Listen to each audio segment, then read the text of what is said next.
Tudo bom? Boa noite, doutor Uronal. Tudo bem? Ótimo, beleza. Nós estamos aqui, Boa noite. 8 participantes. É um prazer estar Boa com noite a vocês. todos. Boa noite, doutor. Boa noite a todos. Bom, o nosso encontro hoje vai seguir a mesma metodologia do encontro anterior. Ou seja, nós vamos falar sobre um tema.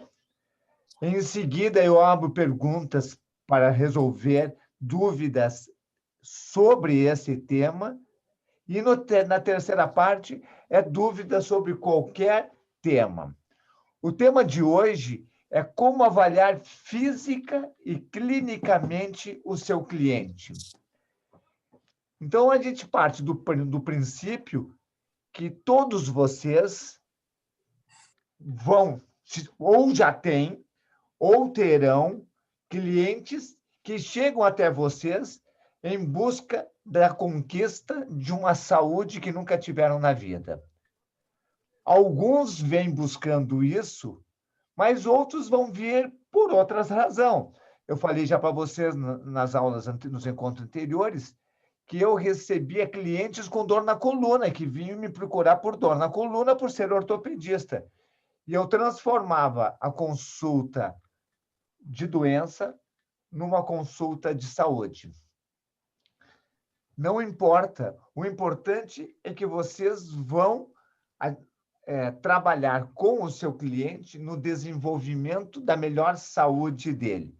E aqui entra assim, como avaliar o cliente? Que tipo de condições a gente precisa ter para avaliar o cliente?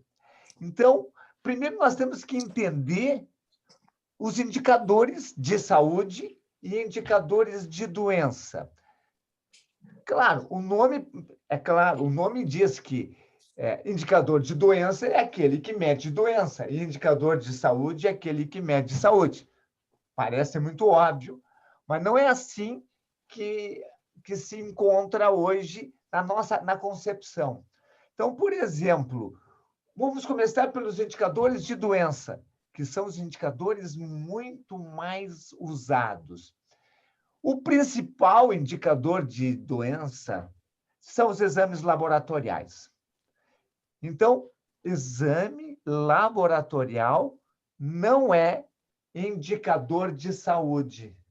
Exame laboratorial só é indicador de doença. E vamos pegar um exame padrão que todo mundo conhece, que é a glicemia em jejum. Eu sempre uso glicemia em jejum porque é um exame fácil de eu explicar para o meu cliente. Então, se pegar um exame de glicemia, encontra lá no resultado do exame, a taxa o normal é entre 70 a 99. Esse normal trabalha-se com a faixa da normalidade. Então, vamos trabalhar um pouquinho aqui sobre o que é normalidade. Deixa eu trazer um gráfico para vocês aqui.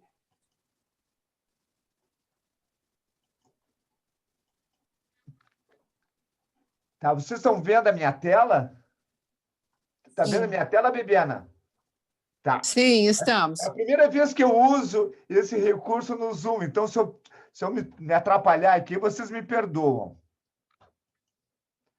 Tá, então, isso aqui é a famosa curva de Gauss que a gente aprendeu na faculdade, todos nós aprendemos na faculdade, onde é um sino invertido, e nesse sino invertido, a parte central do sino é o normal. Bem no meio tem aquele risco, que é o normal dos normais. Quando a gente sai do risco e vai para o lado esquerdo, lado direito, a gente vai sendo normal para melhor. E quando vai para o lado esquerdo, é normal para pior.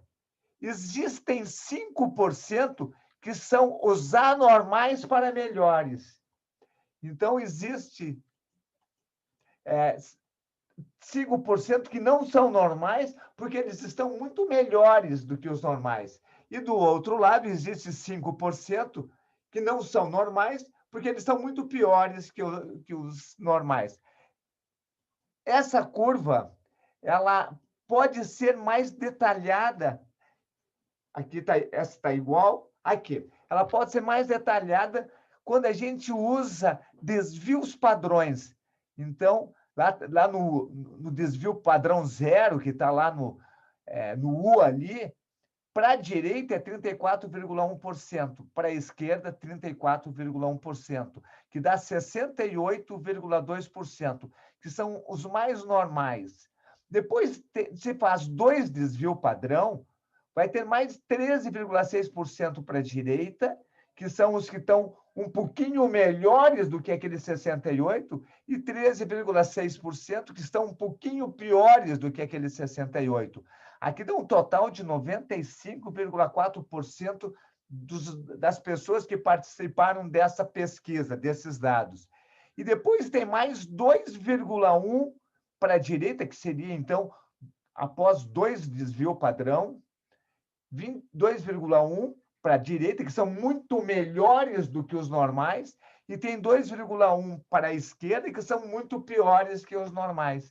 E, finalmente, no terceiro desvio padrão, nós temos 0,1% que estão muito acima dos normais e lá 0,1% muito abaixo dos normais.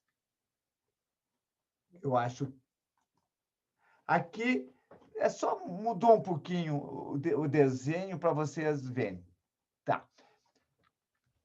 Esse que é. Onde é que vocês querem estar? Vamos voltar para esse aqui que é o melhor. Onde é que vocês querem estar? Alguém aqui quer ser normal dos normais, está entre os 68%? Ou todos vocês querem ser os 0,1% da faixa da direita? 1 em 1000. Então, quando a gente trabalha com estatística, que é o que a medicina da doença, que a ciência da doença trabalha, eles trabalham só com estatísticas. Todos os clientes que chegam no consultório, seja do médico, seja do fisioterapeutas, eles têm dados estatísticos. Deixa eu sair dessa aqui que vocês já entenderam. Tá. Eles têm dados estatísticos. Nós trabalhamos com o melhor do nosso cliente.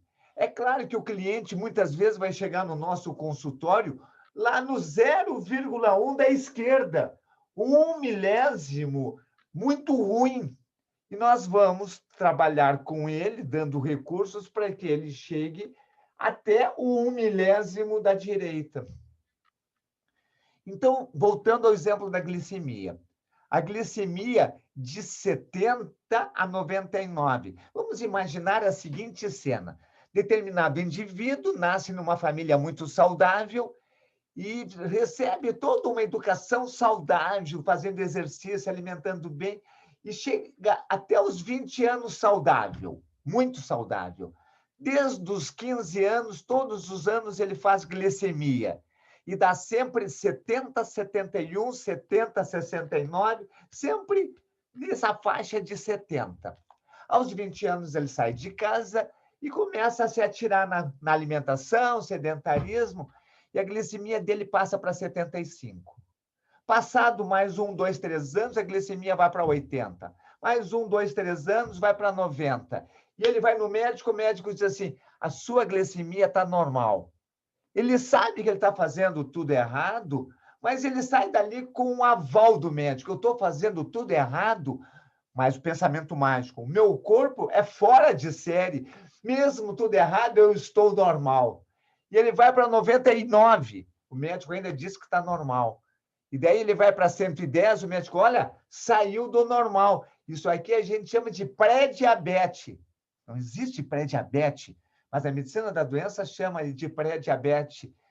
E ele diz assim, mas eu estou fazendo tudo errado e mesmo assim eu ainda não sou diabético. Até que finalmente ele chega a 126. E daí o médico da doença diz assim, você está diabético. Então a pergunta que a gente faz é o seguinte, em que momento ele ficou diabético? Quando ele passou de 100... Agora eu me perdi aqui na minha...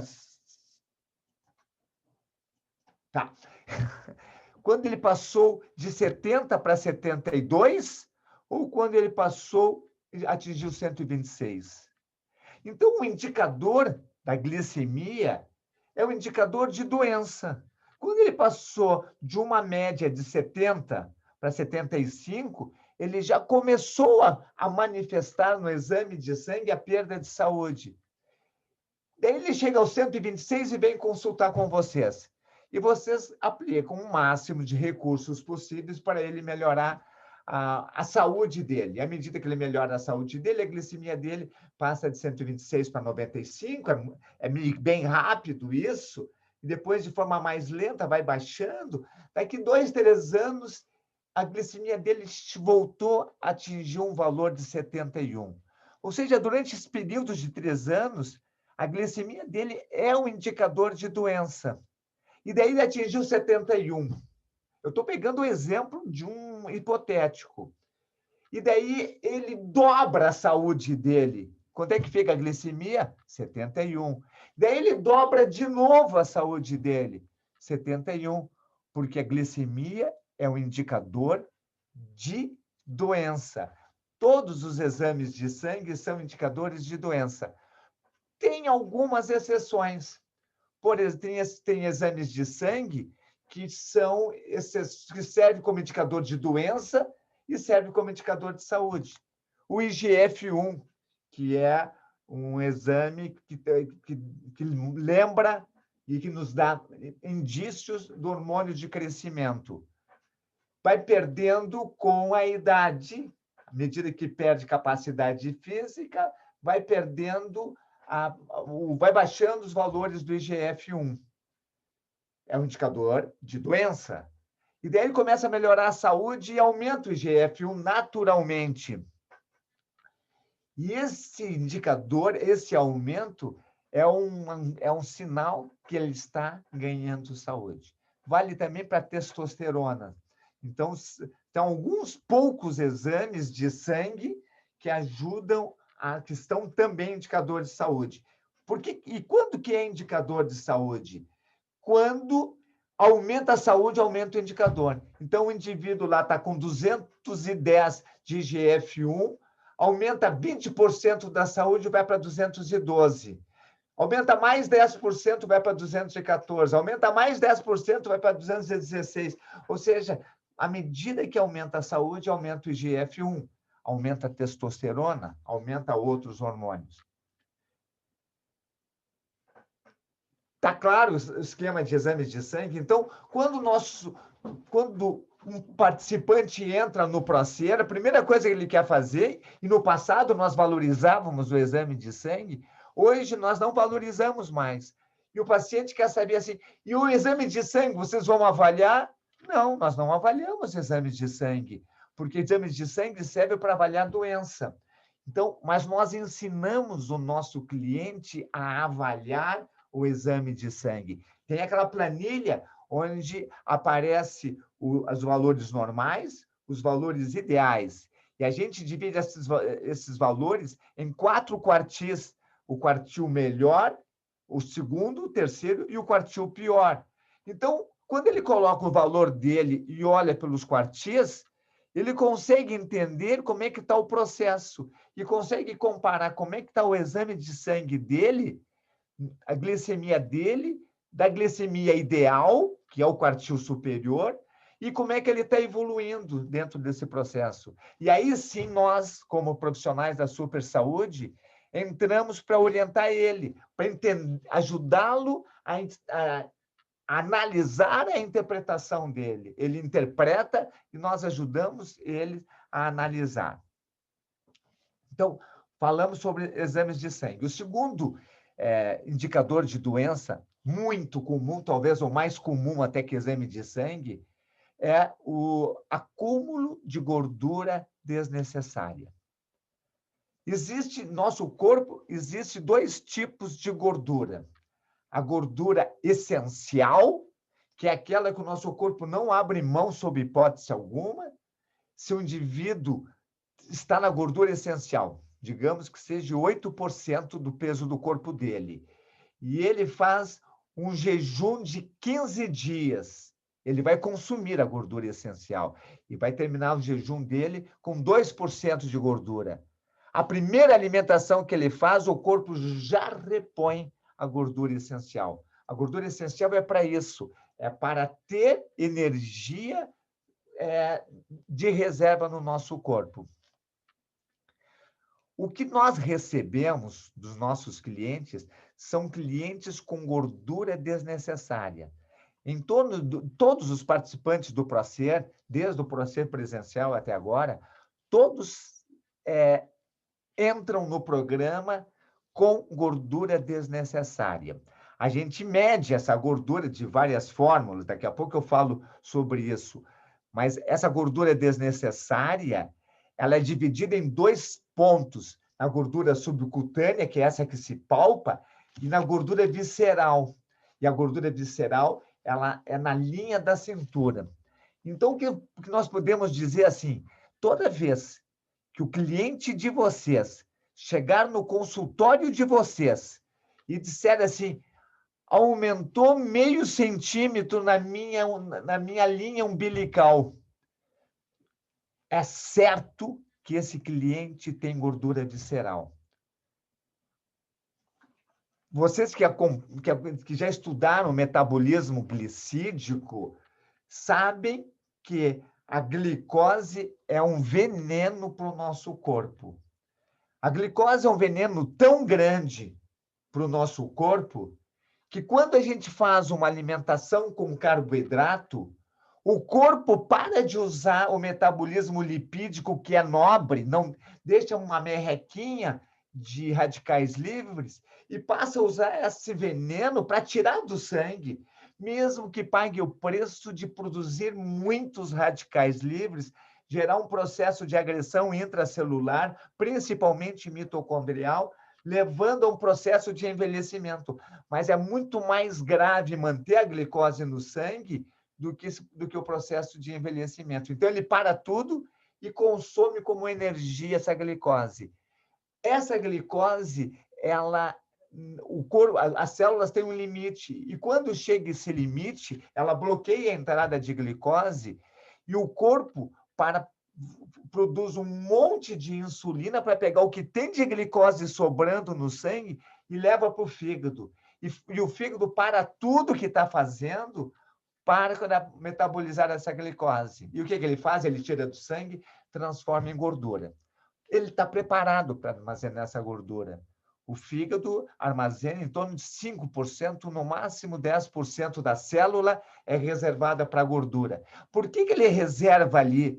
Porque amanhã vai faltar comida. É assim na nossa história ancestral. Então, amanhã, quando nós sairmos para caçar e não tiver comida, o fígado já pega essa gordura que está armazenada nele e transforma em energia, e transforma também em glicose, porque nós precisamos ter um índice de glicose. Só que quando a quantidade é muito grande de glicose, o fígado ele fica com 12, 13, 14% e joga uma parte da glicose no sangue. E quando joga no sangue, tem uma tendência de ir para os órgãos, para as artérias, para as vísceras, e é o que se chama de gordura visceral. Então, sempre que houver um micro aumento da linha da cintura, da linha umbilical, nós usamos a linha umbilical como cintura abdominal. Quando houver um micro aumento, é certo que o fígado já está produzindo gordura acima da sua capacidade natural de armazenamento. Isso é um indicador de doença. E, a partir daí, quanto mais aumenta a gordura, mais doente o corpo está. E quando começa a diminuir a gordura, não é indicador de saúde, é indicador de doença que está diminuindo, ou seja, está diminuindo as doenças. É importante ter isso aqui. Eu estou recuperando a minha saúde. Não, tu está diminuindo a tua doença. Até está recuperando parte da saúde, mas não está ganhando saúde. Os indicadores de saúde não necessariamente estão aumentando. Então, esse é o segundo exemplo de indicador de doença. O terceiro exemplo, o terceiro conjunto de indicadores de doença são sinais e sintomas de perda de saúde. Então, o indivíduo assim, estou com uma leve dor de cabeça. Eu chamo isso de intercorrência clínica. Estou com uma leve dor de cabeça. Isso aqui é um indicador de doença. Ele pode ser medido e pode ser monitorado. O indivíduo que chega no teu consultório dizendo assim, eu tenho dores de cabeça seguido, e você quer monitorar as enxaquecas, as dores, as cefaleias dele, você pode quantificar, ele pode quantificar e ir avaliando a diminuição. Eu não recomendo muito focar em monitorar sintomas de doença, porque a gente sabe pela física quântica que quanto mais monitora-se as doenças, mais a mente produz a doença. Então, existem sintomas clínicos, que é a dor de cabeça, e existem sintomas físicos. Estou terminando o dia cansado. Cansado é falta de produção de energia, de ATP. Então, isso é um indicador físico de perda de saúde ou de doença. Tem outros exames que são utilizados pela medicina da doença, que são exames de saliva para medir hormônios, exames que os ortomoleculares usam, que é o fio de cabelo, para medir minerais. Existe termografia, existem outros exames, mas que nós não usamos no nosso dia a dia. Uma coisa que a gente não valoriza muito é a perda da capacidade física que começa a se dar aos 30 anos. Famosa crise biológica dos 30 anos. À medida que vai perdendo capacidade física, vai perdendo homeostasia, vai tendo dificuldades para reparar os danos do dia a dia. E a gente nota aos 45 anos. Puxa, quando eu tinha 25 anos, eu fazia um rodízio de pizza, tomava um monte de cerveja e no dia seguinte eu estava inteiro. Agora eu comi um pouquinho mais de pizza, só tomei uma cerveja e acordei mal no dia seguinte. Por que isso? Perda da capacidade homeostática, ou seja, o indivíduo está perdendo capacidade do corpo e essa perda de capacidade pode se transformar em doença. E daí nós temos agora o outro lado, que são os indicadores de saúde. Os indicadores de saúde, eles podem ser... Aí a ciência trabalha com indicadores de saúde. Infelizmente, os principais indicadores de saúde não estão ao nosso acesso, que são os que são medidos em laboratórios acadêmicos. Tamanho de telômero. Só para vocês terem uma ideia, o tamanho de telômero no Brasil, só a PUC do Rio Grande do Sul mede.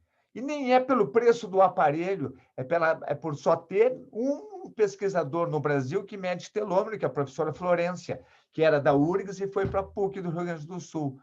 Então, telômero é dificílimo de medir, a não ser que faça um projeto científico como o Procer fez e que, infelizmente, está esperando terminar a pandemia para as pessoas virem a Porto Alegre e poder medir telômeros. O outro indicador é a função mitocondrial. A função mitocondrial já tem vários laboratórios no Brasil que mede. A URGS mede, a Universidade Federal do Rio de Janeiro mede, a USP em São Paulo mede, provavelmente deve ter vários que medem. Tem um terceiro que é um dos indicadores, porque estão vendo que o indicador de saúde ele está muito ligado ao indicador de longevidade. Quanto melhor for o indicador de saúde, mais jovem é o indivíduo. Se o indivíduo melhora o indicador de saúde, aumenta telômero, aumenta a mitocôndria, ele também está entrando num processo de longevidade maior ou de rejuvenescimento, se for o caso. Tem dois outros que são utilizados de forma intracelulares, que é a proteômica, que é o estudo da proteína intracelular. A proteína intracelular, quando vocês olharem uma foto de microscópio, ela é um enrolado de forma regular. Se ela for enrolada de forma irregular, aquela proteína deixa de funcionar. E se ela ficar retificada, ela deixa de funcionar. Então, o estudo da proteína também funciona. E o terceiro, que é difícil de medir nos laboratórios comuns, não sei se no Brasil alguém mede, nunca vi nenhum trabalho. Proteômica, sim. Nenhum trabalho, é o lixo intra e extracelular. Quanto mais velha for a célula, maior é a quantidade de lixo intracelular. E a quantidade de lixo intracelular tem muito a ver com a quantidade de lixo extracelular. Quanto maior a quantidade de lixo extracelular, mais difícil é a célula de colocar o lixo para fora. Agora, vamos ver o que isso nos serve para nós. Como é que a gente pode trabalhar com isso? Em primeiro lugar, mitocôndrias. Tá, não tem como medir mitocôndria. Então, nós vamos trabalhar de maneiras indiretas. Se o indivíduo faz um teste de Cooper e ele fez 2.400 metros naqueles 12 minutos. Um ano depois, ele fez um teste de Cooper e fez 2.450. O que significa? Que ele teve uma capacidade cardiovascular respiratória maior. Ou seja, tinha mais mitocôndria. Aqui entra um aspecto também que é difícil de medir. Como é que eu sei que eu tenho mitocôndria sobrando? Quando eu chego no final do dia de muita atividade com energia sobrando. Significa que o meu corpo está produzindo ATP. Quanto está sobrando? Não tem como saber, a não ser num exame. A gente pode avaliar de forma indireta, no tamanho, na quantidade, num teste de Cooper, no eletrocardiograma, numa ergoespirometria, que é um eletrocardiograma de esforço medindo a capacidade ventilatória, que melhora de um ano para outro, pode medir indiretamente na força muscular, que é mais importante que a massa muscular. Então, se medir a força muscular e aumentou a força muscular, está carregando mais peso, ou usando dinamômetros e está fazendo mais força, é porque está aumentando os indicadores de saúde. Diferente da doença, o indicador de saúde não tem limite.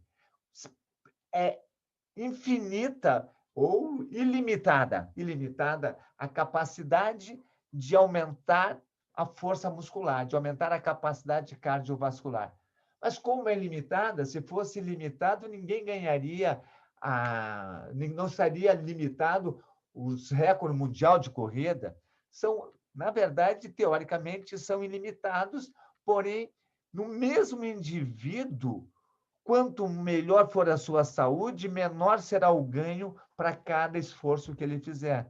Então, se ele está correndo um teste de Cooper a 2.800, para passar para 2.810 vai ser muito mais difícil do que quando ele passou de 2.400 para 2.450, 2.500. Então, só para vocês terem uma ideia de medição de força, existem 3 dinamômetros vendidos no mercado, baratos, relativamente baratos. Eu nunca trabalhei, mas o dia que eu voltar a ter grupos presenciais,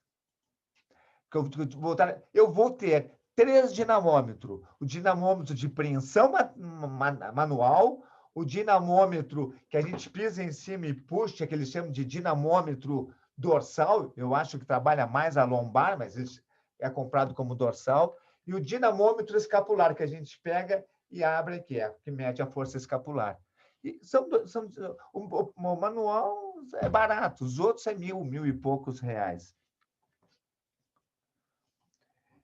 Deixa eu... Tá. Então, em relação a indicadores de saúde, nós trabalhamos muito... quando você tem um indicador de saúde, um indicador usa o percentual de gordura, ele vai ser sempre um indicador de doença. Quando o indivíduo chegou no nível da gordura essencial, e não existe regra para definir o que é gordura essencial minha de um outro participante. A gente sabe mais ou menos, até porque não tem estudos, ninguém trabalha em estudos científicos, em revistas, em estudos científicos revisados por pares, ninguém trabalha saúde. Eu não encontrei artigo sobre isso. Então, quando eu acompanhava pacientes presenciais que faziam a bioimpedância profissional, eu tinha vagamente uma ideia de quanto era a gordura essencial, dependendo do biotipo, ou biótipo, se alguém quiser chamar assim, daquela pessoa. Um ectomorfo vai ter uma mulher ectomorfa vai ter um percentual de 7%. Tem vários participantes do processo com esse percentual. Um mesomorfo, que é o mais musculoso, vai ter 9, 10%. E o mesomorfo, que tem a tendência a ser mais fofinho, vai ter 14, 15%. Quanto que é o teu percentual de gordura essencial? Você só vai saber quando chegar lá. E daí, quando chegar lá, o meu, por exemplo, é 7,3%. Eu fiquei um ano com 7,3%. Agora ele está perto de 10%. Ou seja, com todo esse processo de pandemia, de ter pego Covid e tal, eu aumentei o meu percentual. Então, eu sei que eu estou com gordura desnecessária no meu corpo. E comecei já num processo de fazer os 100 dias. Eu e a Neide estamos fazendo 100 dias religiosamente. São 100 dias de low carb, só para dizer, 100 dias de low carb, 100 dias de meditação, 100 dias de exercícios aeróbicos, 100 dias de exercícios de força, 100 dias de suplemento, 100 dias de sono adequado. São as 6 coisas que nós estamos medindo. Voltando, então, a gordura essencial é isso. Tá. Outra coisa que vocês precisam avaliar são como avaliar o cliente de vocês. Como é que vai medir essa gordura, esse percentual de gordura? Aquele método caseiro, peso e cintura umbilical é básico. Algumas pessoas, vocês podem ter no consultório uma bioimpedância doméstica, essa Omron, que nós conseguimos com a Magalu, de um preço mais barato do que o mercado, pode ter essa no consultório. Não usem aquela que passa só corrente pela mão. Tem umas chamada bioimpedância que pega pela mão direita e pela mão esquerda, e a corrente passa pela mão. Não usem essa. Ou que pega uma balança e pesa em cima e não pega nada na mão, daí pega só nos membros inferiores. Usem essa Omron, que é a mais comunzinha. Ou então, vocês podem pedir para o cliente de vocês que faça uma bioimpedância profissional.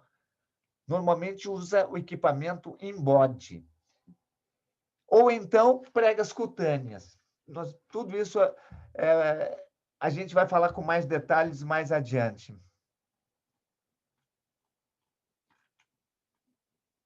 Uma coisa importante, quando vocês forem fazer a avaliação do cliente de vocês, é estimular o cliente de vocês a tirar fotos. A gente não valorizou tanto isso com vocês, mas vamos valorizar no próximos 100 dias que eu estou reescrevendo, porque a foto, ela é a memória que não muda.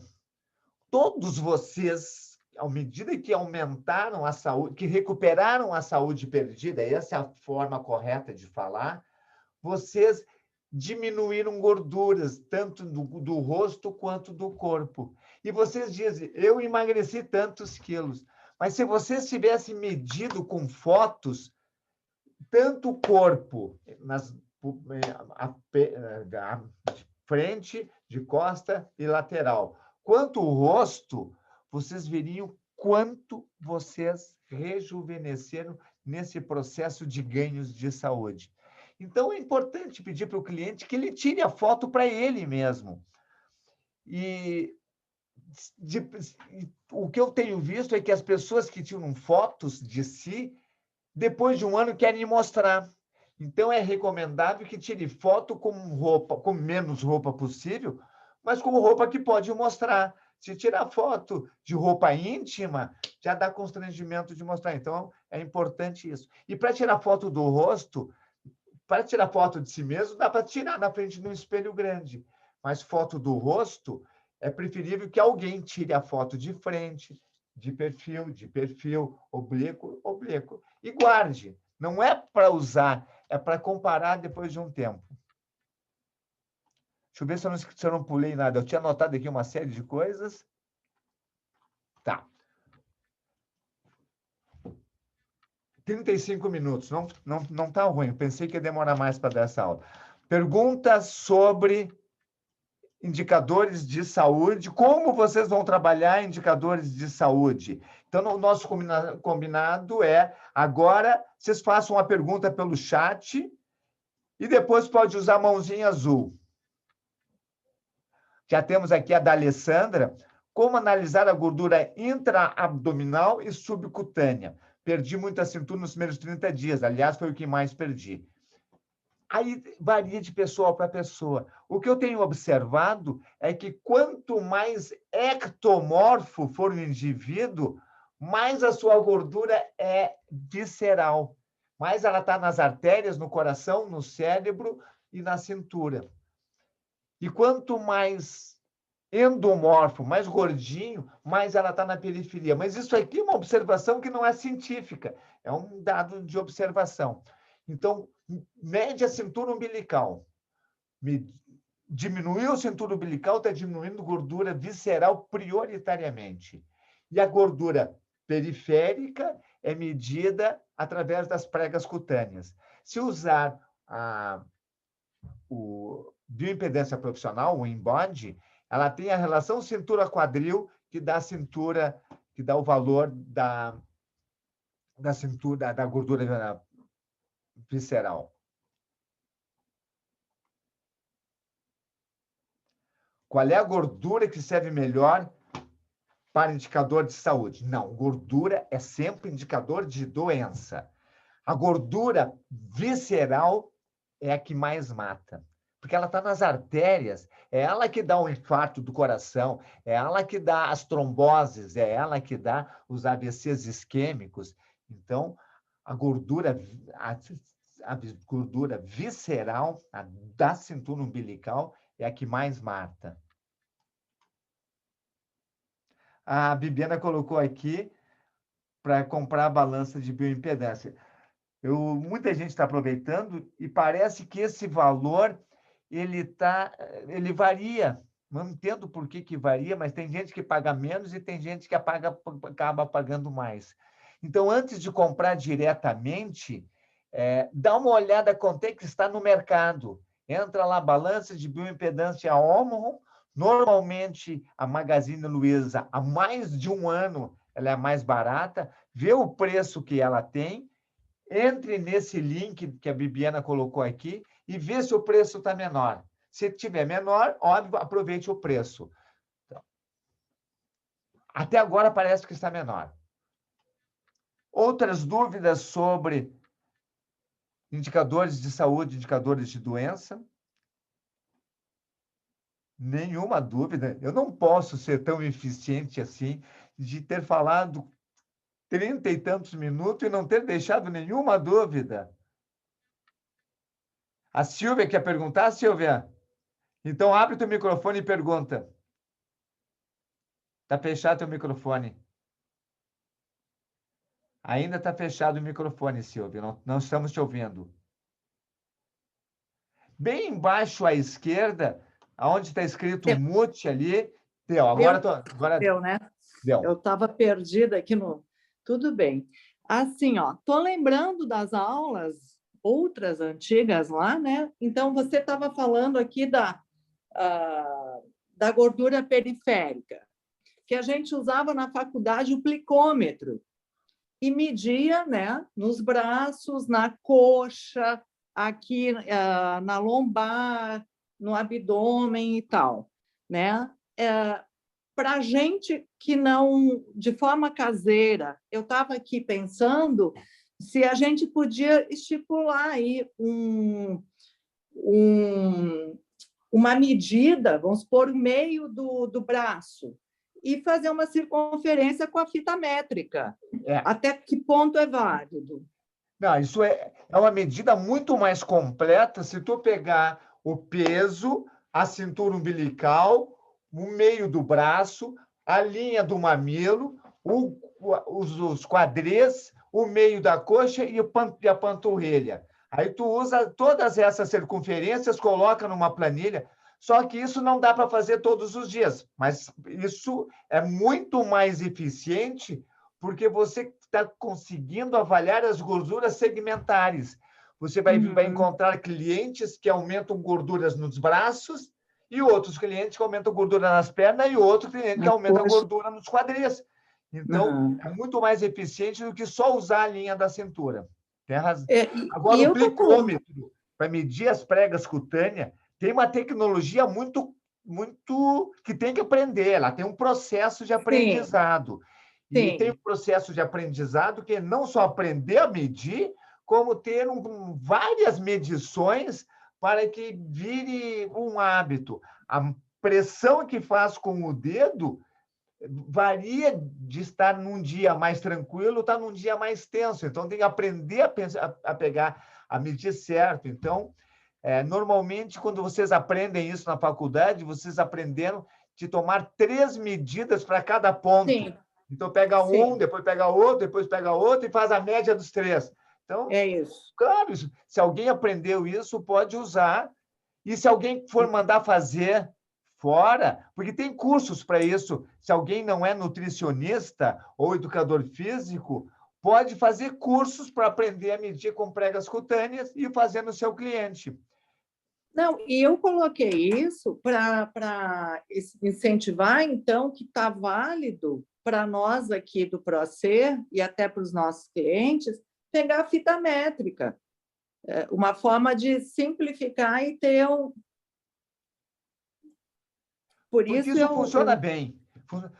Você vai atender teu cliente, tá bom? Digamos que tu faça 10 encontros de saúde e que tu faça 10 encontros por semana. Se teu cliente voltar em uma semana depois, ele vai ter melhorado os indicadores. E o que eu recomendo, Silvia, para todos vocês, é que vocês treinem a secretária de vocês para fazer isso. Eu não sei se vocês estão trabalhando com um cliente de cada vez ou com um grupo de clientes. Eu sempre trabalhei com mais de 10 clientes ao mesmo tempo. Então, nesse momento, eu tenho que ficar atento para os 10 clientes. O cliente chegou mais cedo, eu dou atenção para ele, chega outro, eu dou, chega o terceiro, eu dou, chega o quarto, eu dou. Eu não posso dedicar o tempo para medir. Então, eu sempre tinha alguém que fizesse isso. E a minha estagiária de nutrição que fazia isso era a Gabriela, que hoje ela faz parte da equipe, mas ela fazia, colocava numa planilha e me entregava. Isso é muito bom. Kaique, você quer perguntar alguma coisa também, né, Kaique? Sim, por favor. Boa noite, como vai? Tudo bem. A minha pergunta, na verdade, eu estou iniciando aqui os trabalhos, né, como comentei, e a maioria dos atletas, dos meus pacientes, são jogadores de futebol. Então, eu estou testando tudo em mim, eu estou fazendo absolutamente tudo 100%, né, sobre a dieta low carb, sobre o jejum, eu já estava acostumado a fazer isso, e tenho sentido muito, mas as pessoas me perguntam, tudo bem, você está usando então a gordura como energia, tá, qual gordura? Mas você acumula onde? Porque todo mundo tem essa ideia que o glicogênio você armazena aí um pouco no músculo, um pouco no fígado, e a gordura, você vai acumular no tecido adiposo? Essa é uma pergunta. E a segunda pergunta seria assim, as pessoas às vezes, eu tenho um jogo muito cedo pela manhã, eu nessa sua dieta, tem alguma coisa que eu posso tomar como um pré-jogo, depois que eu termino, ou se eu vou jogar de noite, o que eu uso? É essa gordura que eu vou comer e eu vou usar exatamente naquele momento? Então, estou um pouco confuso com isso, principalmente um que é nutricionista, ele falou, sim, mas você vai usar a gordura da onde? Você vai acumular num tecido adiposo? Eu fico um pouco ainda perdido. Todas as nossas células, elas têm uma tendência de acumular gordura. Algumas mais, eu falei do fígado, que chega a ser 10%, outras, como o músculo também, e nós estamos acostumados, quando a gente faz o churrasco, a gente busca uma carne marmorizada, porque é cheia de gordura, então a gente tem a gordura acumulada nos pontos importantes do corpo. Onde precisa trabalhar mais, tem mais gordura acumulada dentro dos padrões da gordura essencial. A gordura a mais, que se acumula a mais, ou ela vai para o tecido subcutâneo, e daí é infinita a possibilidade de se acumular, ou ela fica junto às vísceras e vai prejudicar o corpo. O que é importante é que você, e você já experimentou em você isso, que você foi jogar futebol, depois de passar 2 dias em jejum, e você correu com a mesma energia que tinha antes, depois que tu treinou teu corpo. Convencer um educador físico disso, uma nutricionista que não estuda dieta cetogênica, ou um atleta, é muito difícil. Então, em tempo de competição, você não vai convencer eles sob hipótese alguma. Você vai ter que convencê-los em tempos de pré-temporada, porque daí eles fazem a experiência e descobrem que eles conseguem jogar em qualquer horário, estando em jejum, sem ficar com tonturas que eles ficavam antes, quando dependiam da alimentação com carboidrato. E é importante eles, então, se for um jogo à noite, claro, eles fizeram a alimentação normal durante o dia e não tem necessidade de ser nada antes, por exemplo, da partida, ou tomar um MCT, alguma coisa nesse sentido. Pode funcionar isso como um pré-treino ou não? Se ele estiver usando metabolismo glicídico, ele tem que fazer um lanche antes de uma partida de futebol. É o que faz os jogadores profissionais que usam metabolismo glicídico. Se ele já estiver treinado em metabolismo lipídico, não há necessidade de fazer alimentação pré-treino. Ok. E depois de um jogo, de um treinamento até de musculação, no caso, aminoácido seria a melhor opção, mas quebra o jejum, né? Na verdade, isso aqui foi uma mudança que eu fiz nos últimos 2 ou 3 anos, depois de rever vários assuntos. Quando o músculo entra em sofrimento, e toda vez que nós fizemos uma musculação de alta intensidade, o músculo entra em sofrimento, ele precisa ter alguns aminoácidos, como a leucina, imediatamente após o exercício. Então, eu passei a recomendar, porque antes eu dizia assim, uma alimentação funciona. Hoje eu já não digo mais, a alimentação leva 3, 4 horas para chegar no músculo, e ele precisa em menos de meia hora. Um suplemento com aminoácidos essenciais chega no músculo em 15 a 20 minutos, e o whey protein chega em 30 a 40 minutos, e esgota no sangue. Então, o indivíduo que está fazendo um jejum de 5 dias, no primeiro dia ele fez uma musculação de alta intensidade, terminou a musculação, ele usou o whey protein, ou usou o suplemento, ele quebrou o jejum durante 1 hora. Depois, o corpo entra em estado de jejum novamente. Então, essa é a minha orientação atual e é assim que eu faço. Muito obrigado. Ótimo. Emerson, pode perguntar. Nós estamos fazendo perguntas sobre indicadores de saúde de doença.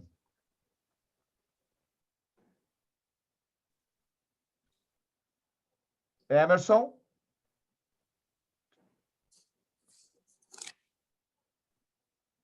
Ok. Emerson. Pode perguntar, Emerson.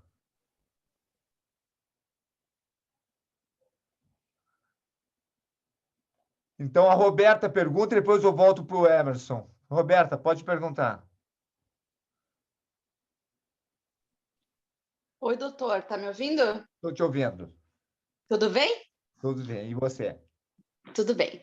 Olha só, a respeito da análise da composição corporal, com as pessoas com as quais eu faço mentoria, eu avalio de 2 formas. A avaliação mais simples, eu utilizo uma tabela da relação cintura-estatura, tá? Ali daí tem uns valores que indicam uma circunferência normal, saudável, magra, obesa, e tá, dá para dar uma comparação assim geral com o IMC, tá? E faço uma outra análise da composição através de uma planilha que eu tenho num livro do Barry Sears, que é o autor do livro sobre a dieta do ponto Z. Tá? E aí, no caso, entra a medida do quadril, do abdômen, da altura, e agora eu não me lembro se entra o peso também. Bom, mas aí é uma análise mais completa e uma mais simples, tá? Aí, o que acontece? No meu caso, as minhas meninas, a maioria são mulheres na menopausa. E aí, eu trabalho ali, basicamente, com dieta cetogênica com elas, 50 gramas de carboidratos, num consumo moderado de proteína. E aí, o que acontece? Elas perdem gordura, mas elas perdem massa magra com muito mais facilidade se eu comparar, por exemplo, com uma mulher de 40, 44, às vezes até 48 anos, tá? Roberta, só tem uma maneira para perder massa magra. Só tem uma. É fazer uma alimentação cetogênica, como tu orienta, sem fazer musculação e sem fazer suplementos. Então, eu nunca encontrei alguém que trabalhasse com musculação de alta intensidade, usasse suplemento e que não tivesse ganho de massa magra. Nem mulheres na menopausa com baixa progesterona. Nem mulheres com 80 anos. O ganho de massa muscular ocorre em qualquer idade, em qualquer situação. A menopausa é um processo natural de todas as mulheres, e o que eu acho até que é um processo maravilhoso, porque o que eu tenho visto, as mulheres pós-menopáusicas são mulheres muito mais felizes do que pré-menopáusicas. Então, eu acho que a menopausa é um processo de desenvolvimento da felicidade das mulheres saudáveis. A mulher que tem sintoma na menopausa, que incha, que tem calorões, que tem cefaleia, é mulher, é doente.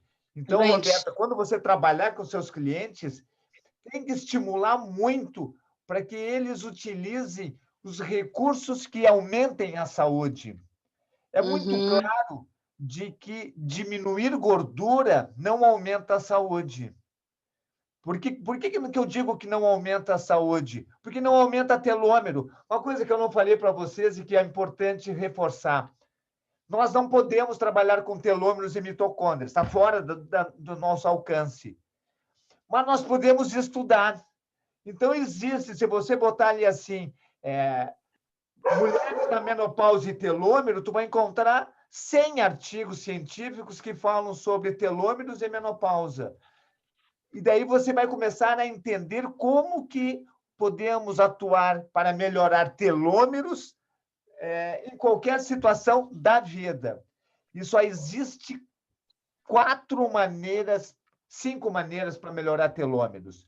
Aumento da capacidade física, através da musculação, exercício de força, do intervalado e do exercício aeróbico. Os 3 aumentam o telômero. A meditação e o mindfulness, 5 coisas que aumentam o telômero. A respiração consciente está junto com o mindfulness. O jejum, ele aumenta mitocôndrias, mas não aumenta telômero. A meditação e o mindfulness aumentam o telômero, mas não aumentam mitocôndrias. Então, quando a gente trabalha com recursos de saúde, nós estamos querendo aumentar telômeros e mitocôndrias dos nossos pacientes. E para aumentar telômeros e mitocôndrias, nós temos que trabalhar aumento da capacidade física. Se não insistir, aqui é a dificuldade de todos vocês, fazer com que o cliente de vocês faça atividade física numa condição de aumentar telômeros e mitocôndrias, que faça atividade física que estimule o cérebro reptiliano a produzir aumento das mitocôndrias e telômeros no sono profundo. Ok, Roberta? Certo. Muito obrigada. Então, insiste no exercício. Porque se você analisar, você vai ver que são as mulheres que fazem menos exercício que perdem massa muscular. É sim, é verdade. Tá bom, obrigada, doutor. Emerson, pode perguntar, Emerson. Ok. Doutor Ronaldo, é o seguinte, considerando que o PROCER recomenda que todo participante deve fazer um teste de esforço, e no teste de esforço tem algumas informações ali importantes. O que o doutor acha de utilizar o VO2 como um indicador de saúde? Para ajudar em alguma abordagem. Daí você vai pedir uma ergoespirometria, que vai te trazer o VO2 máximo utilizado. Ok. Eu sempre pedi o eletrocardiograma de esforço, porque a ergoespirometria é um exame um pouquinho mais sofisticado, mas é de uma qualidade muito superior. Valeu, obrigado aí. Maria Benedita, pode perguntar. Você tinha uma pergunta escrita aqui, mas pode fazer ela ao vivo. É essa daí, eu não sei se eu expliquei direito, porque é o seguinte, eu fico pensando, né? Nós que somos profissionais da saúde, mas não somos médicos, a gente pode ter clientes que fiquem questionando aspectos técnicos, por exemplo, a questão da glicemia, essa questão assim do padrão, por que o padrão é diferente do laboratório, entendeu? Já que se supõe que, por exemplo, o laboratório está cientificamente fundamentado, não é isso? Então, como que a gente poderia estar trabalhando com isso? Porque a minha preocupação é a seguinte, é não deixar o cliente assim solto, entendeu? Encaminhá-lo, que seja, para ele fazer uma pesquisa, por exemplo, não é? Se informar, ou a gente mesmo buscar se informar de alguma maneira para, dependendo do questionamento que ele fizer, a gente poder colocar alguma informação, pelo menos, né, que dê uma direcionada. Maria Benedita, vamos fazer a seguinte hipótese. Você atende o médico mais conceituado da tua cidade. E daí você vai se sentir insegura por não ser médico. Como é que tu vai atender o médico que tem o melhor conceito da cidade, que veio porque eu vi muito bem falar da Maria Benedita? Em 5 minutos de consulta, tu vai descobrir que ele não entende nada de saúde. E tu vai descobrir que ele não entende nada de glicemia, que ele não sabe explicar por que a glicemia pode aumentar no jejum. Então, nós profissionais, nós não somos profissionais da saúde. Eu faço questão que vocês trabalhem com o conceito de que sempre que falarem em saúde, o cliente de vocês está pensando em doença. Sempre que falar em profissional da saúde, o cliente de vocês vem a ideia do médico, aquele que trata a doença. Então, por isso que nós trabalhamos o conceito, o neologismo de profissionais da... Primeiro, o neologismo da supersaúde. Quando se fala em supersaúde, ninguém pensa nada menos que saúde exuberante. E outro neologismo que se usa e que a gente precisa explicar para o cliente é: eu sou um profissional da supersaúde porque eu estou treinado para te orientar em conquistar a saúde que você nunca teve na vida, para depois ir em busca da supersaúde. Parece até uma coisa assim de ego inflado, mas não é. É uma coisa assim para trabalhar a mente do nosso cliente, que é a coisa mais difícil, fazer com que o nosso cliente pare de pensar na doença e comece a focar na saúde. E se o teu cliente chegar lá com uma glicemia de 140, você não vai dizer nada. Você vai dizer, essa glicemia está fora dos padrões normais, você precisa mostrar para um médico, para um clínico, ou um endocrinologista, alguém que possa interpretar. Ah, mas você não pode dizer alguma coisa? Não, só posso dizer que está fora dos padrões normais. Eu não faço o diagnóstico porque eu não trabalho com doença. Quem é Certo. médico pode fazer as duas coisas. Assim, olha, isso aqui o diagnóstico é diabetes, porque o médico só o médico pode fazer diagnóstico que é considerado um ato médico. Eu não concordo com isso, mas isso aí foi declarado pelo Congresso, eu acho, que diagnóstico tem que ser feito por médico. Então, a gente não faz diagnóstico. Tá. Obrigada. Simone, Oi, doutor, boa noite. boa noite. Na verdade, é só para contribuir um pouquinho com a Maria Benedita, porque, Maria Benedita, eu sou médica e não sabia nada disso. De muita coisa que eu aprendi foi exatamente ouvindo os vídeos do Dr. Ronal e participando do programa ProSer. Então, verdadeiramente, o que ele fala, que se chegar um médico na sua frente, mesmo que estude bastante, não vai saber nada disso mesmo, porque eu não aprendi nada disso na faculdade. E agora eu ensino meus pacientes ainda, né? Porque eu não tenho clientes, né? Nas consultas que eu faço na alergia mesmo, eu falo coisas e explico coisas que eu não estudei na faculdade, que nem nos livros, nem nos artigos que eu fazia de revisão, aprendi. Então, pode ficar tranquila que verdadeiramente você, estudando aqui no ProSer, essas aulas te dão muito. Saber muito mais mesmo, pode ter certeza. Uma outra coisa, doutor, do que o Kaique falou, só para poder eu entender um pouquinho melhor. Então, assim, não só na questão da atividade física, que ele questionou do que pode ser feito de pré-treino, os questionamentos que os atletas lá fazem para ele, mas então igual exatamente quando alguém te questiona a respeito do jejum, né? Se a gente está tendo uma preparação já do corpo, fazendo uma alimentação low carb, tirando o carboidrato, ou seja, eu estou preparada para o jejum, então não preciso me preocupar o que eu tenho que comer antes do jejum, como sair do jejum. É a mesma coisa eu vejo na atividade física. Essa preocupação do que tem que comer antes ou depois é, na verdade, quando o corpo não está preparado, né? Quando o corpo não está condicionado. Porque o que eu entendi muito claramente, e até percebo no meu corpo, é exatamente isso. Eu não preciso de comida para atividade física, eu não preciso de comer para atividade física. O meu organismo, apesar de estar bem magro, verdadeiramente o que ainda tem de gordura é uma energia suficiente, porque realmente eu achava assim, parecia impossível eu fazer um treino de esforço, de corrida em jejum, e na verdade eu fiz o teste, corri, acho que no momento, acho que eu corri quase 4 quilômetros na areia em jejum, não senti dor de cabeça, não senti sensação de desmaio, não senti nada. E aquilo para mim foi algo surpreendente, porque na minha cabeça, nos conceitos que eu conhecia, era quase que impossível eu correr aquilo, fazer aquele esforço só com água, né? Digamos assim.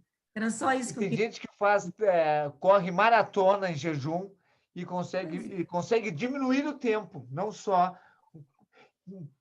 consegue diminuir o tempo, termina menos cansado e precisa menos dias para recuperar, enquanto que o maratonista que usa carboidrato leva 7 dias para recuperar o corpo, porque ele faz um overtraining.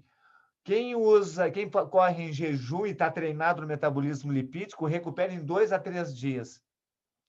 Uma coisa que eu quero deixar claro para vocês é que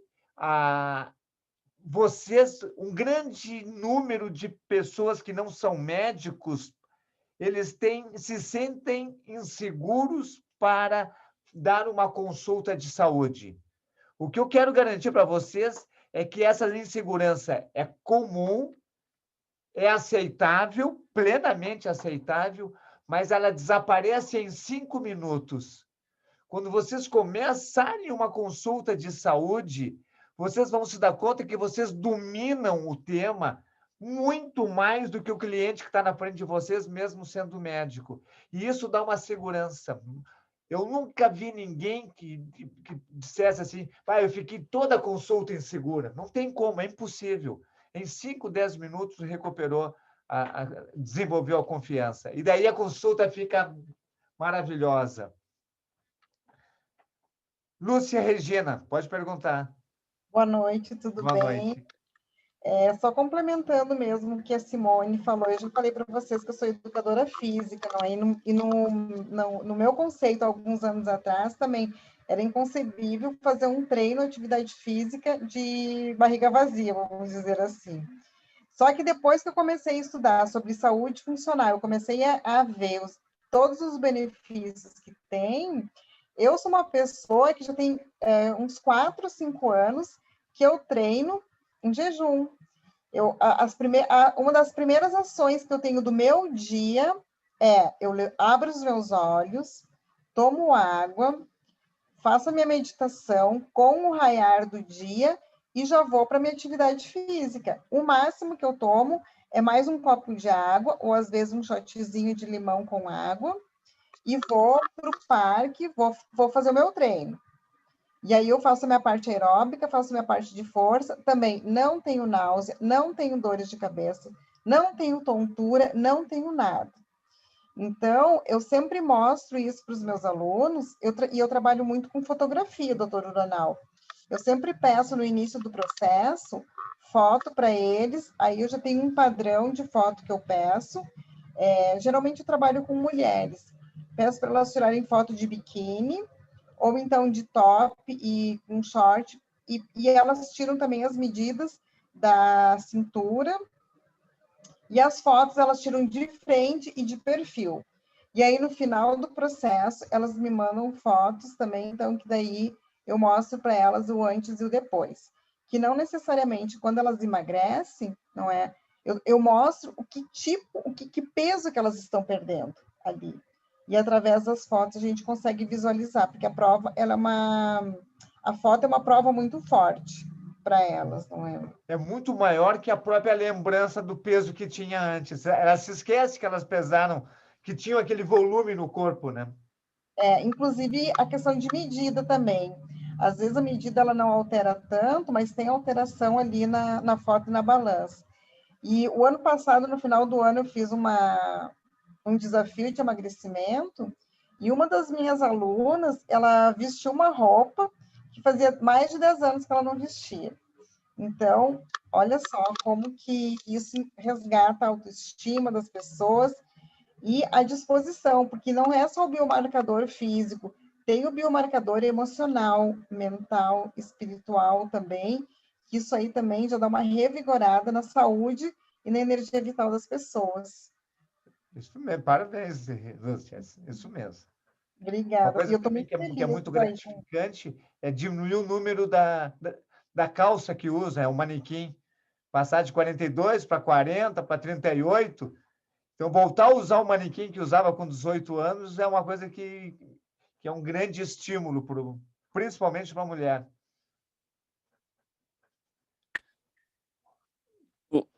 Mestre Uronal? Regina, aqui. Roberta Jacques. Você perguntou de novo, Roberta? Não, Emerson Isso, aqui, doutor. Só para Uronal. eu concluir. Desculpe, se não tiver alguém na Emerson frente. Kaique, que também perguntou, achei que não tivesse aparecido. Então, Emerson Kaique, depois da Roberta. Eu pensei que a mãozinha não tinha desaparecido. Depois a Maria Benedita. Doutor Ronaldo, só para dar um... Aí também, assim, corroborando o que a Maria Benedita falou, porque eu trabalho na Secretaria Municipal de Saúde de Vitória, Espírito Santo. Então, estou dentro de um sistema de saúde do SUS. E eu atendo as pessoas já há algum tempo e atendi alguns médicos, né? Antes de eu conhecer o Procê, eu já tinha uma certa segurança, mas depois que eu conheci o Procê, aí, olha, não tenho insegurança nenhuma. Mas eu quero enfatizar o seguinte, é impressionante o desconhecimento dos profissionais da área de saúde, né? Não só de médicos, mas de enfermeiros, centros sociais, psicólogos, o quanto tão pouco que eles sabem. Então, quando eu atendo essas pessoas, assim, eu me sinto muito seguro, porque de imediato eu já conheço, eu sei, e as pessoas aceitam, ficam maravilhadas, entendeu? Entendem e ficam assim, realmente você está certo. E os efeitos assim são também incríveis. Eu até, inclusive, sempre que eu tenho oportunidade aqui na prefeitura, eu falo do Procer, eu dou as dicas que, se fizer um trabalho com alguns profissionais, isso tem um impacto imediato nos atendimentos, porque os erros são os mesmos. É dia do hipertenso, é dia do diabético e tal, falando aquelas mesmas coisas que a pessoa não quer ouvir, mas tem que ir lá para pegar o medicamento. Então, precisa ver um negócio impressionante. Eu só quero deixar aqui o meu depoimento de que, com esse conteúdo do Procer, olha, não tem como dar errado. É isso aí, valeu, obrigado. Isso eu quero que todo mundo grave, assim. Aqueles que ainda não estão atendendo, só falta dar o primeiro passo para poder se sentir seguro. Tenho certeza disso. Kaique, você quer falar alguma coisa também? Na verdade, eu até fiz uma pergunta ali, mas pode ser para o senhor rapidinho. A gordura, então, a essencial, eu só queria saber qual é a relação, porque nesse processo que a gente está fazendo, e a gente usa a gordura como energia. A gordura visceral, ela vai embora também nesse processo de energia. Ou ela tem alguma, ou tem alguma ordem para ir embora, porque eu estou perdendo, eu consegui perder uns 5 quilos que eu nem sabia onde eu ia perder. Quando eu comecei a olhar no espelho, eu comecei a ver realmente que aquela gordura subcutânea, tudo aquela gordura vai embora. Ela está indo também como energia, é mais difícil ela sair, ela sai depois, ela sai primeiro? Como é que é essa ordem? Não existe regra. Alguns dos nossos clientes começam a eliminar muita gordura visceral, então diminui a linha da cintura. Outros eliminam mais gordura subcutânea e mais devagar a linha da cintura. Então, não existe uma regra. A gordura essencial não está nas vísceras, exceto alguma gordura básica, como eu citei o exemplo do fígado, que tem 5% até 10% de reserva para gordura, e dentro desses 5% a 10% está a gordura essencial, mas não está nas artérias. As artérias estão completamente sem gorduras, porque qualquer gordura em artéria vai diminuir o fluxo. Ela pode estar no coração, um pouquinho de gordura essencial, pode estar no cérebro, pode estar nos músculos. Então, quando você atinge a tua gordura essencial, você vai manter sempre esses 7, 8, 9, 10% de gordura. E quando consumir isso aí numa maratona, no dia seguinte você coloca de novo. Agora, a regra para perder isso, não existe essa regra. Talvez exista e eu não tenha encontrado ainda um artigo que explicasse isso. Então, por exemplo, mas essa gordura que tá, essa que faz mal, essa que foi adquirida, né, ao longo da vida das pessoas que estão gordas, que estão bem obesas, elas estão diminuindo, ela vai diminuindo gradativamente esse tipo de gordura que foi causada por carboidrato também, obviamente, né? Então, quer dizer, vai perder para um outro processo ou realmente nesse processo todo metabólico a gente perde toda essa? Porque a ideia, então, é perder essa ruim e depois ficar só com a essencial. Isso, ela vai perder toda. Quando tem um participante, um cliente de vocês, há muito tempo obeso, para chegar na gordura essencial leva 5 anos, leva 10 anos, leva um monte de tempo, porque existe aquele hábito fisiológico do corpo de segurar essa gordura. Então, o processo é um pouco mais lento do que aquele que acumulou essa gordura em 1 ano. Então, isso vocês vão encontrar no cliente de vocês. Uma coisa importante também que vocês têm que ver no cliente obeso de longa data é o platô. E o nosso corpo, ele trabalha com platô. Ele melhora, atinge um platô, fica um tempo no platô e depois melhora de novo. Se o indivíduo fizer tudo certinho, mesmo assim vai ter um platô. E nós precisamos alertar o cliente, quando ele está no platô, que agora é a hora de manter as coisas para não deixar cair a peteca. E as pessoas têm a tendência a dizer assim, já que eu estou aqui há 1 mês sem perder gordura, estou falando em perder gordura pela bioimpedância, sem perder gordura, eu não vou mais me dedicar tanto. E essa é uma loucura, mas é uma tendência que vocês vão encontrar no consultório de vocês. Muito obrigado. É interessante também que a gente observa esse platô não só em quem está muito obeso, mas quem já está próximo da gordura essencial, o corpo também não quer perder demais, principalmente as mulheres. Eu quero secar, né? Quero ficar com o abdômen tanquinho, falta só mais 2 quilos, 3 quilos, é pouco, mas esses últimos também, alimentação, exercício, sono e o descanso tem que estar bem ajustado. E, na verdade, esse processo de eliminação de gordura, ele funciona de forma melhor se for gradual, sutil, sem mudanças drásticas, sem fazer cortes da alimentação, fazer jejuns extremos. O corpo ele não gosta de extremos, ele gosta de manter o equilíbrio. Ele faz um ajuste fino, suave, vai mantendo. Passa 15 dias, tu elimina tudo, do que fazer algo drástico. Eu sei que as pessoas hoje em dia, elas querem... tudo é o imediatismo, né? E isso também traz para a saúde, quer emagrecer da noite para o dia. Perfeito, Bibiana, é isso mesmo. Maria Benedita, pode perguntar. A minha pergunta é assim, de quem não começou a atender ainda. É uma outra que é o seguinte. Eu acredito que a gente receba um grupo, assim, um conjunto de clientes que ficam no meio termo, que seria assim, faz algumas coisas, não faz outras, não é? Então, eu gostaria de saber, assim, dos que já estão atendendo, até do senhor, tal, se pudesse falar um pouquinho sobre essa experiência, a maneira de trabalhar com isso, não é? Maria Benedita, só atendendo. Eu quero que vocês entendam que o aprendizado de vocês de atendimento só vai começar no dia que atenderem o primeiro cliente. Se não atender o primeiro cliente, tudo é teoria que não pesa nada para vocês no conhecimento. O que gera conhecimento é as dificuldades. Então, vocês vão entrar. Tudo pode acontecer. O ideal é que vocês se esforcem, meu conselho, para atender grupos de clientes. Em primeiro lugar, para aumentar a produtividade de vocês. Em segundo lugar, porque vocês estão vendo que está atendendo em grupo, cria-se, ajuda a esclarecer dúvidas dos outros. Então, eu prefiro ficar 1 hora, 2 horas, atendendo um grupo de 20 pessoas, do que ficar 1 hora atendendo uma pessoa. Mesmo que eu ganhasse a mesma coisa, porque dá muito mais motivação atendendo em grupo. Então, quando vocês se programarem para buscar clientes, busquem pensar em atender em grupos.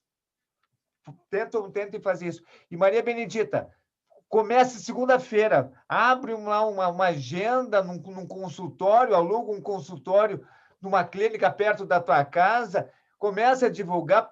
Tu está completamente preparada para ajudar as pessoas e tal. Você vai descobrir isso no primeiro cliente que você vai atender. Então, não espere mais. Tu já está pronta para isso. Roberta, pode perguntar, Roberta. Oi, doutor, olha só, desculpa novamente. Eu acho que eu já completei aqui meu raciocínio, mas só uma confirmação do senhor. Os hormônios, os nossos hormônios, sejam os tiroidianos, os ovarianos, com a idade a gente vai produzindo menos, no caso os ovarianos, e os tireoidianos ali quando a gente tem algum desequilíbrio na tireoide. A partir dos 30 anos começa a diminuir a produção. Pois é. Então, no caso, se a gente recupera a saúde, mesmo com a diminuição ou os desequilíbrios hormonais, nós não apresentaríamos os sintomas? Não só não apresentam os sintomas, como vocês curam a tireoide. Vocês vão tem vários depoimentos de participantes do processo que curaram o hipotireoidismo por aumentar a produção do hormônio tireoideu. É claro que melhorar uma glândula tireoide suprarrenal é mais difícil que melhorar o músculo, que melhorar o coração, mas é, sim, plenamente possível curar doenças por diminuição de hormônios. Sim, no caso, é o que está acontecendo comigo. Eu venho cada vez mais revertendo meu Hashimoto, mas, no caso, aquela sua fala de uns tempos atrás aí a respeito da menopausa, que a menopausa seria um sintoma de mulheres com falta de saúde. Gerou um certo rebuliço entre as minhas seguidoras, que também lhe acompanham, né? Porque os sintomas da pré-menopausa é uma coisa que deixam elas loucas, né? Então, elas não acreditam que seja falta de saúde. Então, isso é uma coisa que eu venho trabalhando com elas diariamente, e se o senhor puder me dar uma orientação assim, mais pontual para eu poder estar levando isso, eu lhe agradeceria. Na verdade, convencer uma pessoa que está com um conhecimento errado e está convicta de que aquele conhecimento é verdadeiro é muito difícil. Basta ver os médicos que veem os seus clientes que são do Procer curarem pressão alta e dizem que isso não tem explicação, eles não querem aprender. O que talvez o argumento mais forte, Roberta, é por que muitas mulheres passam pela menopausa sem ter sintoma nenhum? Elas são ETs, elas vieram de um outro planeta, ou porque elas têm alguma coisa diferente? E a diferença é nível de saúde mais elevada. Outra coisa, essas clientes tuas que têm sintomas, elas também têm gordura acumulada, elas também têm massa muscular diminuída. Então, tem 2 indicadores claros aqui de que elas perderam saúde. Uma mulher... Sim, e insulina elevada, e ácido úrico, e ferritina, e tudo, né? Então, você pega tudo, isso aqui é perda de saúde, inclusive os teus sintomas de pré-menopausa ou de menopausa. Tá bom, então. Certíssimo. Obrigada, tá? Vale. Doutor Uranal, só complementando aí, voltei aqui, se não tiver mais ninguém na fila, só para não perder esse time. Eu tenho 55 anos, não tive sintomas de nada, não tive calorão, não tive dor de cabeça, não tive nada, e eu não tenho tireoide. Em 2017, eu tirei a minha tireoide, inclusive a minha dose de medicação está baixando. A cada ano que eu faço a minha revisão, a minha dosagem tem diminuído. Perfeito. O outro exemplo que eu tenho em casa é minha esposa, que ela tem um nível de acúmulo de gordura grande, ela está acima de 30%, tem obesidade.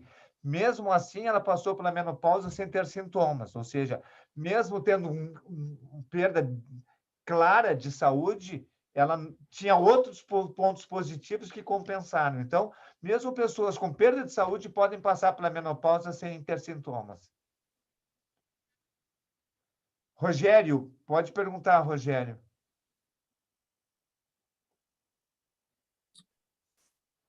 Boa noite. Boa noite. Boa noite.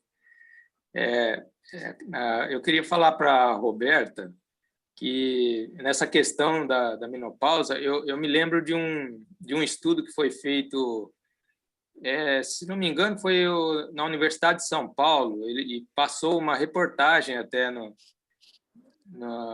na televisão sobre esse estudo, onde eles colocaram mulheres que tinham sintomas de menopausa para praticar a meditação. E só com a meditação já foi o suficiente para que elas eliminassem todos os sintomas da menopausa, né, do climatério. Umas tinham insônia, outras tinham fogachos, outras tinham irritabilidade, tinham vários sintomas entre as participantes, e à medida que foram praticando a meditação, conforme a orientação lá do pesquisador, todas elas, esses sintomas todos desapareceram. Então, quando a pessoa aplica os recursos de saúde, realmente esses sintomas vão desaparecendo, né? E então, assim, é importante sempre enfatizar isso, né, para os clientes. Porque às vezes, se você coloca todos os recursos assim disponível para uma pessoa, às vezes aquilo ali é muito para ela. Então, ela tem que começar com um recurso, né, ou 2, e depois ir acrescentando os outros.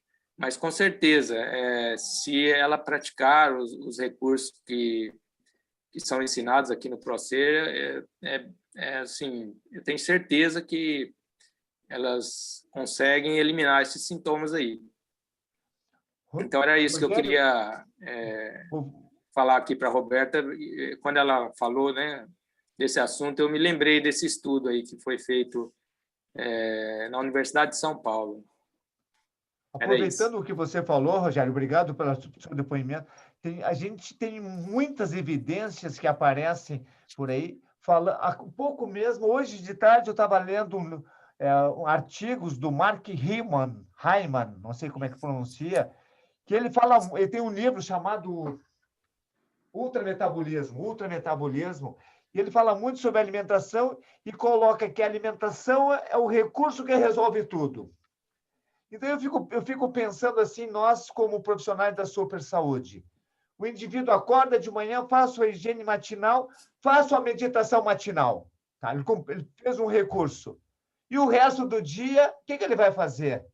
Ele não vai aumentar em nada o trabalho dele, se ele controlar a alimentação, todas as refeições que ele fizer uma alimentação low carb ou próxima de low carb.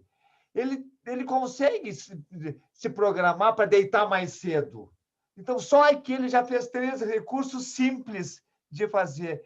Ele consegue se programar para fazer e é preciso que ele encontre tempo para fazer um exercício que estimule a capacidade cardiovascular e respiratória. Qualquer dos nossos clientes aceita fazer caminhada. Eles têm mais dificuldade de fazer a corrida, mas a caminhada eles aceitam. Então, você vai... É que eu estou fazendo com a minha esposa. Vocês souberam que nós passamos por Covid. Na quarta-feira da semana passada, ela caminhava 300 metros. Nós caminhamos aqui na frente de casa. Ela caminhava 300 metros e sentava no carro na frente de casa. Na sexta-feira, ela fez 600. E, a partir daí, ela começou a fazer 50 metros a mais cada dia.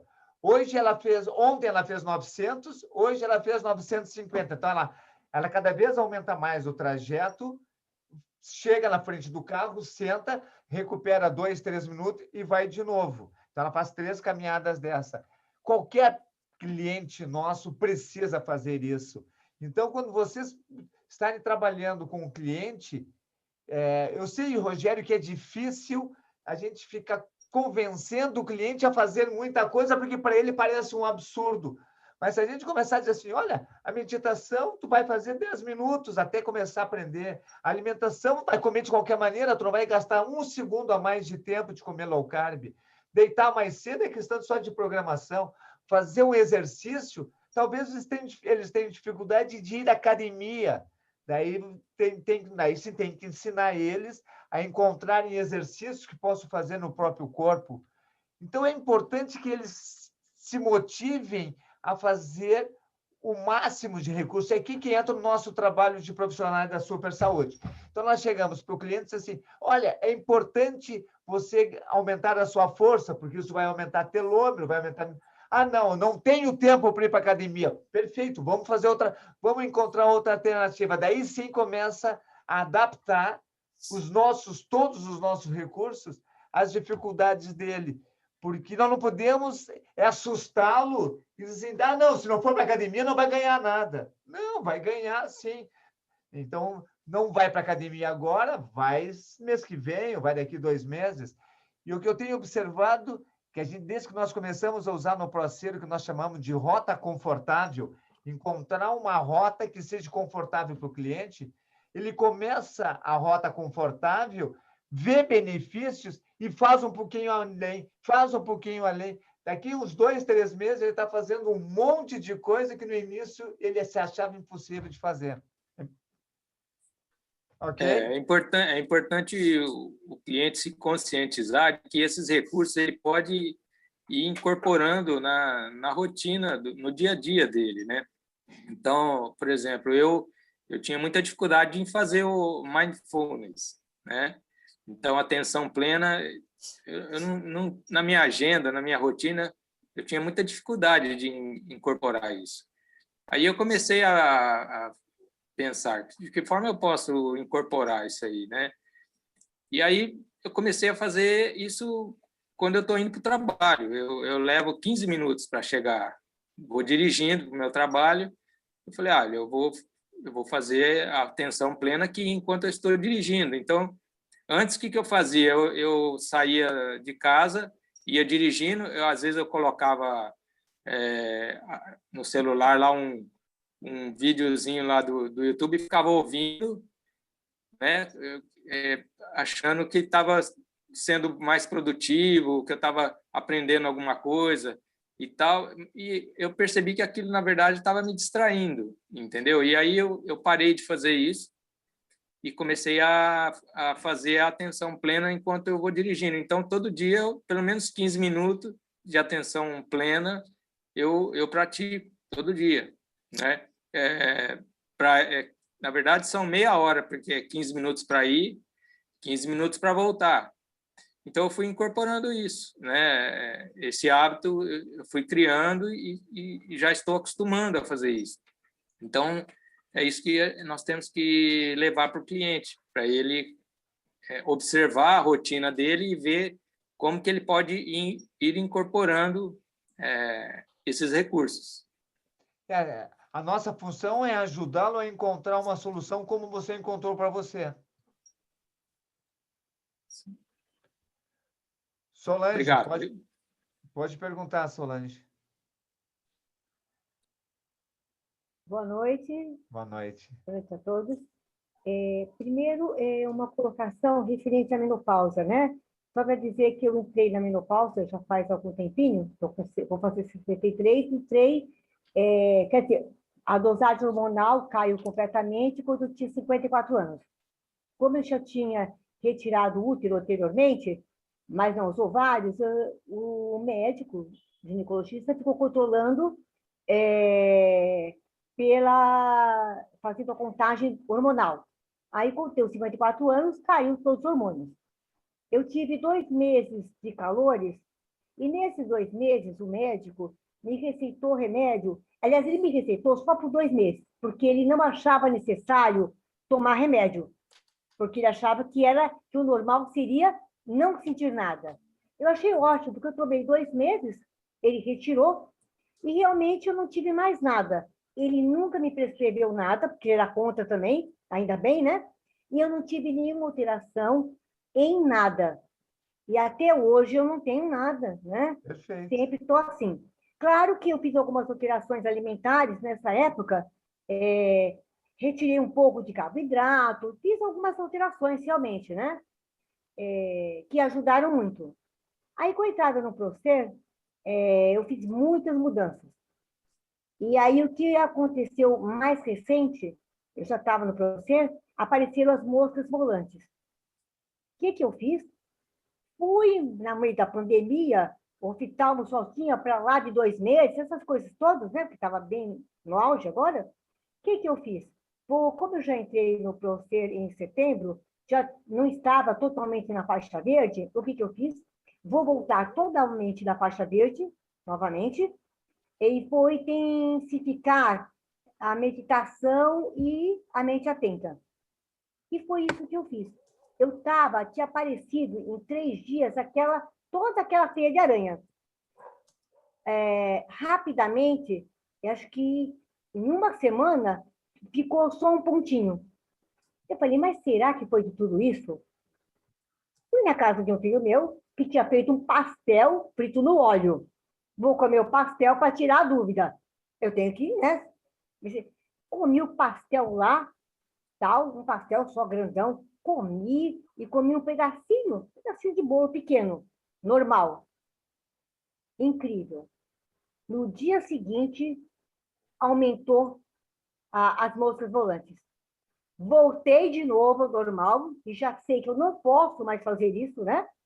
Realmente, estou com um pontinho mínimo agora só. Já estou me restabelecendo novamente. Eu achei isso incrível, né? Tive que fazer o teste para ver realmente o que estava acontecendo, o que meu organismo estava se adaptando e aceitando. E tirei as minhas conclusões. Eu achei isso fantástico, realmente. E realmente tem isso a ver? É isso mesmo, doutor? Na verdade, tu fizesse o correto. Tu tu fosse a cientista de ti mesmo e fizesse do teu corpo um laboratório e chegou às tuas conclusões. Então, a pergunta que tu faz é para ti mesmo, tu mesmo que responde. Então, e assim que é o nosso papel de profissionais da super saúde com os nossos clientes. Nós temos que estimular o nosso cliente a se tornar o agente da sua saúde, mesmo fazendo erros, porque você fez um erro, testou e chegou à conclusão que foi um erro. Então, agora, a próxima visita à casa do filho vai ter mais dificuldade de comer aquele pastel, né? Com certeza. Agora, outra questão é assim, eu não estou atendendo ainda como profissional da super saúde. Continuo atendendo, né, em psicoterapia. Mas o interessante é que, assim, tem chegado alguns clientes, assim, bem interessante, eu tenho, acho que, tem 2 casos mais específicos que são adolescentes Asperger, né, que estão dentro dos transtornos do espectro autista, com dificuldade na atenção e na concentração. E como eles são muito, claro, inteligentes e vão atrás, né? Então eu falo, eles vão ler, o que é ótimo. Então eles estão praticando, os 2 adolescentes estão praticando mente atenta, respiração consciente.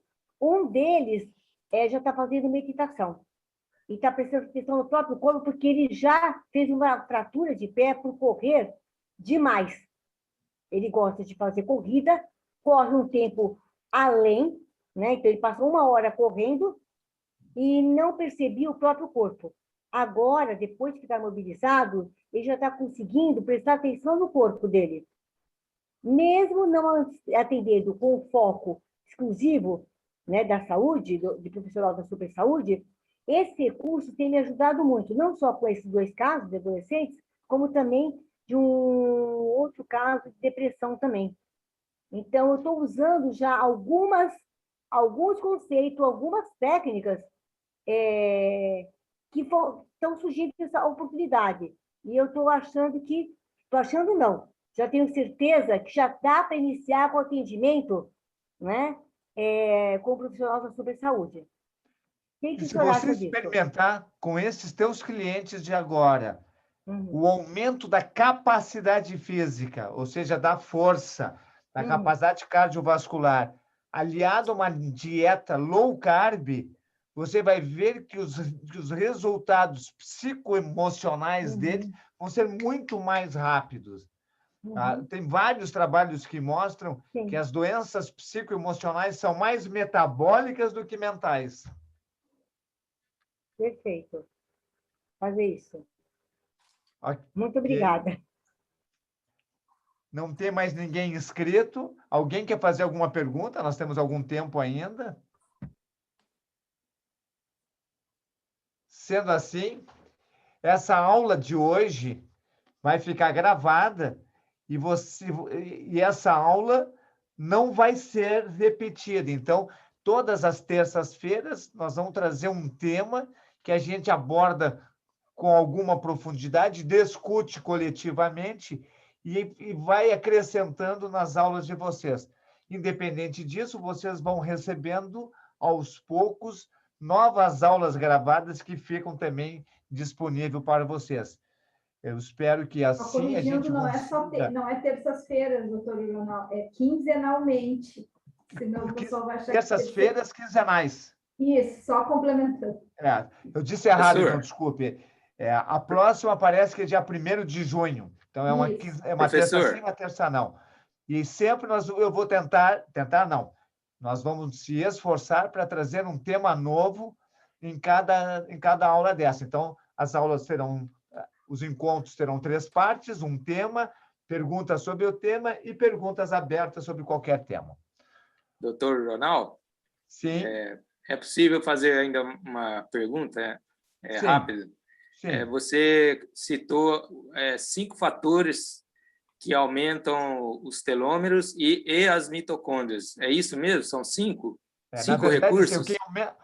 A capacidade física aumenta os 2. Então, a musculação, o intervalado e o aeróbico aumentam o telômero e aumentam mitocôndrias. O Certo. jejum, ele parece que só aumenta mitocôndrias. E os exercícios e o controle mental, meditação, mindfulness e respiração consciente não aumentam mitocôndrias, só aumentam telômeros. Ah, tá. Ok, era isso aí. Obrigado. Tem outras coisas que aumentam também telômeros, por exemplo, um banho gelado aumenta telômero,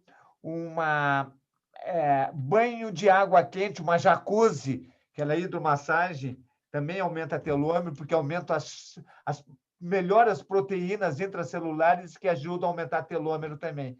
Mas não são o cotidiano dos nossos clientes, né? O banho gelado até é. Ok, gente? Está de bom tamanho.